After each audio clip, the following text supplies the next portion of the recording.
Now, I ask you, which one do you want to be in? E, S, B, or I?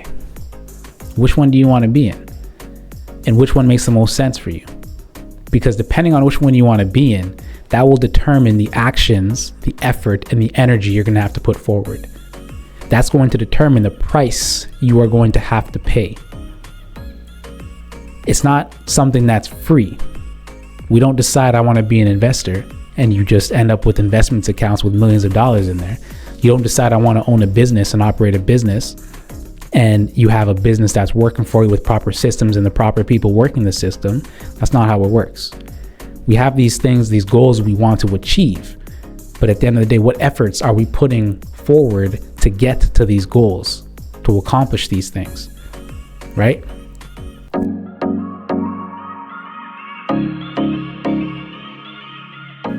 What's going on, everyone? Welcome to another episode of the Success Spectrum Podcast. I'm your host, Kadeem McLean, and today we are talking about the cash flow quadrants. For anybody who's into entrepreneurship, business, investing, who wants to be self-employed or who is self-employed, we're going to talk about this today. So the cash flow quadrant, there's 4 quadrants, right? And the first one is an E, where it's an employee, right? And what that means is you are essentially working for somebody else. You have a job, you show up 9 to 5, 8 to 4, whatever the case might be, and you do your 40 plus hours a week, and you get paid for 80 hours, let's say, every paycheck, right? Every 2 weeks. My structure might be a little bit different, of course, but you're an employee, you have a job, right? Now, the second one is the self-employed or specialist. That's where you now you own a job, right? You're no longer necessarily working for somebody else, but you work for yourself, but you still trade time for money, right? So on that left side, there's the E and the S. So you're still trading time for money. You might see some people who own a corner store and they're the ones working in the corner store. You might see some people who own, let's say, a dentist's office. You see them in there, they're the dentist, right? They own the office, but they're in there actually working and, cleaning teeth, pulling teeth, so on and so forth. So they're specialists, right? They're self-employed. Now, again, that left side of the quadrant, we're trading time for money, right? You get 100% of your own efforts. And the S, for those of us who are entrepreneur minded, the S is better than being an employee in most cases because you own a job. Nobody can fire you, right? No one tells you when to show up. No one tells you when to leave, right? You get paid on the results that you get. However, it's all on you. So arguably, some people might say it's better to be an employee. You show up, you get paid, put in minimal effort sometimes if you want to or need to, and you still get your paycheck because you showed up for the day, right? I'm not saying which of these is best. You decide. I'm just sharing the information. So at the end of the day, you have the E, you have the S, and then on the right side, you stop trading time for money and you become a business, right? And businesses have a system. And the company I always like to talk about when I mention this is McDonald's. McDonald's has a system. There's a McDonald's on every single corner and everywhere on this planet, basically, right? You can go to the moon and probably find a McDonald's, right?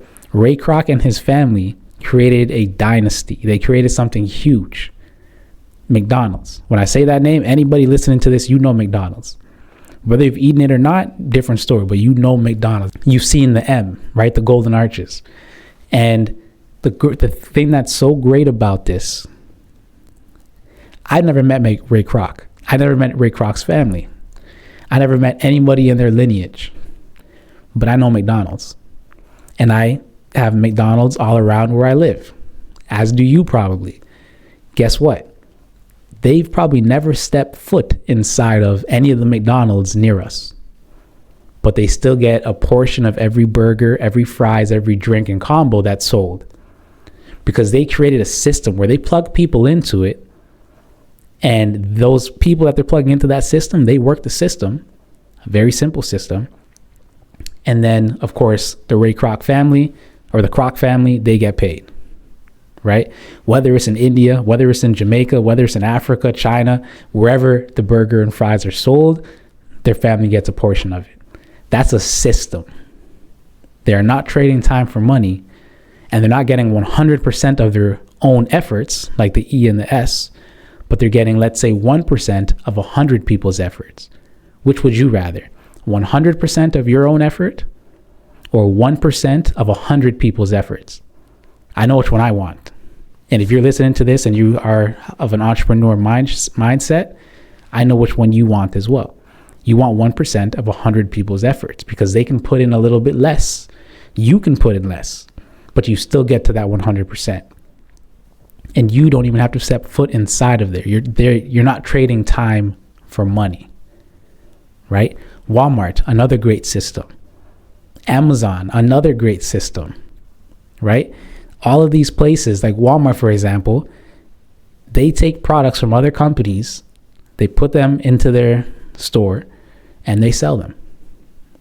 Some of you might have a Shopify store online doing the same thing, or a drop shipping store online maybe doing the same thing, right? But at the end of the day, it's a system.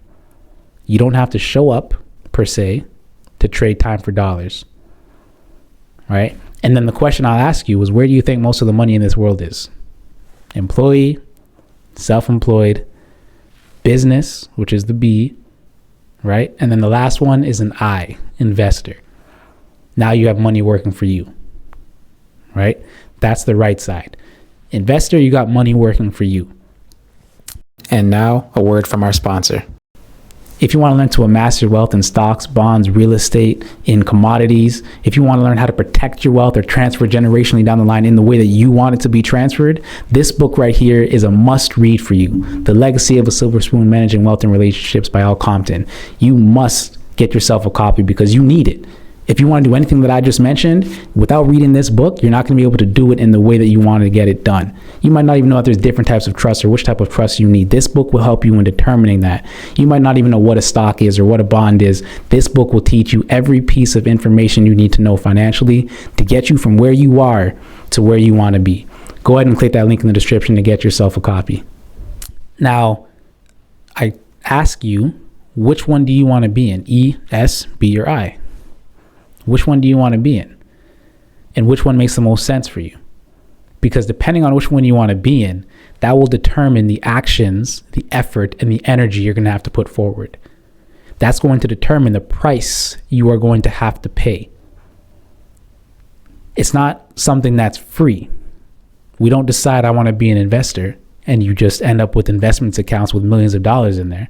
You don't decide I want to own a business and operate a business and you have a business that's working for you with proper systems and the proper people working the system. That's not how it works. We have these things, these goals we want to achieve. But at the end of the day, what efforts are we putting forward to get to these goals, to accomplish these things, right? As an employee, even still, there are things you have to do to become an employee. Not everybody gets a job, unfortunately. Not everybody has a job. There are certain requirements you have to meet to get a job. There's more requirements, and I don't know if there's more, but there are also requirements to become a self-employed individual. And I would argue, yes, more, because now it's all on you. You've got to put forward the effort to get the paycheck, to service your clients, to be able to pay your bills, right? You got to trust in yourself, have that belief in yourself, put up capital to be able to start that business, right? As a self-employed individual or a specialist. Whether you're a doctor, dentist, right? Whatever the case is, it's on you. A business, you got to have the systems in place. You got to hire the legal teams, you got to hire the HR teams and so on, right? There's a lot of work that goes into owning and operating a business. I'm not saying this to deter you. I'm just letting you know, whatever you decide that you want. My next question to you, once you determine that, is, are you willing to pay the price? Because if you're not willing to pay the price, you don't really want that. Take a step back. If you say you want to become a business owner, step into that B, right? And not just own a business, but have people, a proper system where the system is being operated, but you're not willing to put up what's required. Okay. And if you are unable to find people that are willing to put up what's required, take a step back, go into that S category. You might live a happier life. If even that isn't for you, okay, you're willing to pay the price to be an employee, because there are some employees that get paid well and they have a good lifestyle. Do that, right? Whatever makes you happy at the end of the day. But if you're not willing to pay the price, then there's nothing you can do. You're not going to live that lifestyle. And this last one, right? I would say at any stage, you can become an investor. You can have money working for you at any stage. A lot of us think I don't make enough money to be able to invest, right? I don't have anything to invest. Okay. Well, if you haven't listened to any of my previous episodes, I believe I've mentioned it, the $7 a day strategy. You think you don't have money, but you have more than you think you do. And if you just put away a little bit every single paycheck or every time you make money, you'll have money. You'll see that you do have money. Because right now there's all these little miscellaneous items that we're buying. If those add up, right? I say $7 a day because easily, all right, you might drink coffee. You might eat gum. You might get mints. You might get candy, chips. You might buy lunch on the road, whatever the case is, right? There's all these little, again, miscellaneous items that you might buy. If you were to cut back on that and let's say either buy in bulk or make the food at home or make the coffee at home, you're going to save. Because these items, you can easily spend $20 a day on miscellaneous items, easily. But for the sake of argument, let's say it's only $7 a day that you're spending. If you end up saving $7 a day in a 30-day month, that's $210. $210. Right? What can you do with $210 if you invested that over time, right? With a decent interest rate, you'll see that you do have money. But a lot of us sit here and we say we don't have the money, so we don't even put anything aside or don't try to or attempt to. And that's what stunts us and keeps us living paycheck to paycheck. So again, you can become an investor, step into that I category at any point. It's just whether or not you're willing to pay the price. All right. So again, decide ES, B, or I. And thank you for Robert Kiyosaki for coming up with this ESBI, cash flow quadrants. Which one do you want to be in? Decide that and decide if you're willing to pay the price. First of all, figure out what the price is. All right. I talked a little bit about some of the prices on this episode, right? The effort, energy, and so on that it takes to create the system and build that real business. Or even to become a self-employed individual or a specialist, you got to go to school for how many years to become a doctor, to become a dentist, right? And then again, put up money to be able to get your practice open, your office, right? So it takes effort and energy. Whatever job you might see, you got to go to school to get the credentials or go online, take the courses, get the certificates or the papers, whatever it is to now get that job. Yeah, it takes energy, it takes effort. All right. So decide what you want to do, figure out what the cost is, and figure out if you're willing to pay that price.